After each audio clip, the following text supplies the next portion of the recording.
I had been just going through a tough time in my life, and I ended up spending some time in the Washington County bed and breakfast for driving without intelligence.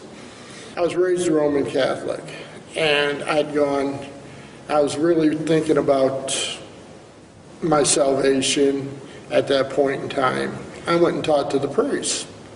You know, I had been previously married twice, you know, and it's part of their philosophy is you're excommunicated.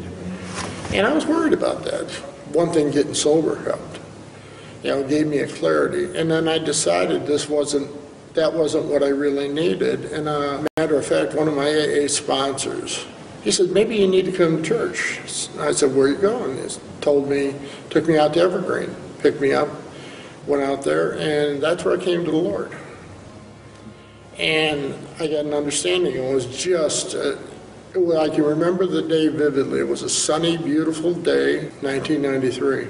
I was the only one. It was like that was my designated day. That was my time, and my life radically changed at that time. It was everything in my life changed, everything. People started wondering, where'd the old Jerry go? Mm-hmm. What happened to him? That was a good thing, because the old Jerry wasn't a very good Jerry. You might say I had the mouth of a plumber at one time. I stopped drinking and I was clean and sober for 13 years. Then at one point, I thought I was cured, and I tried it again for 6 months. And I got it. And I got the exact same result, you know? Wow, insanity, what is it?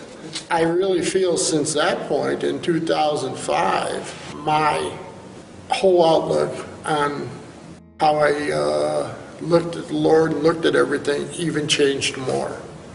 You know, I had the backing of some good friends that didn't judge me, that stood by me, helped me through it. The reason I started drinking again was because of loneliness. Coming home, I was already working at Lowe's. Coming home to the lonely house, the empty house, I took a spiral again.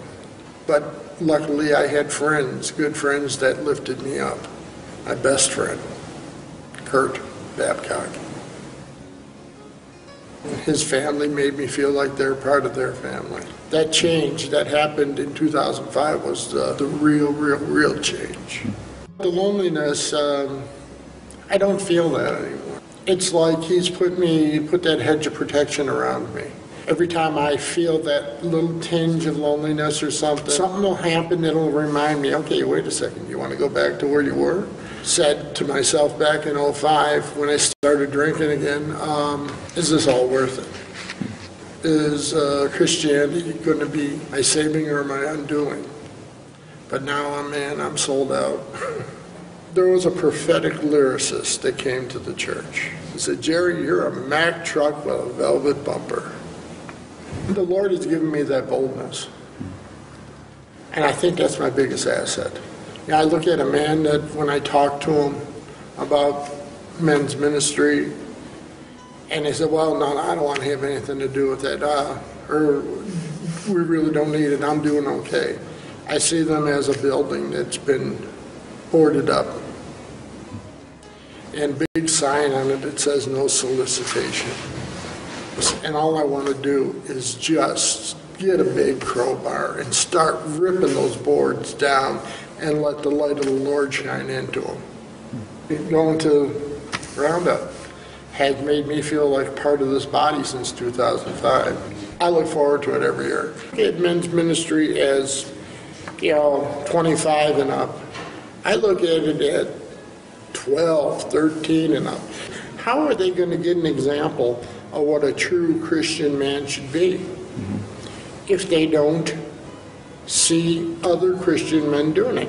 And every man, I believe, needs a Paul, a Timothy, and a Barnabas in their life. A Paul, a mentor, somebody to look up to, somebody that can teach them and direct them.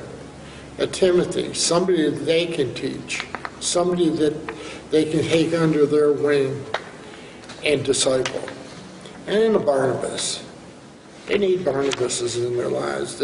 Somebody that's not impressed by you until you sit there and look at you and say, hey man, you're screwing up. It's time that you know it, everybody else around you knows it. But now I'm sold out.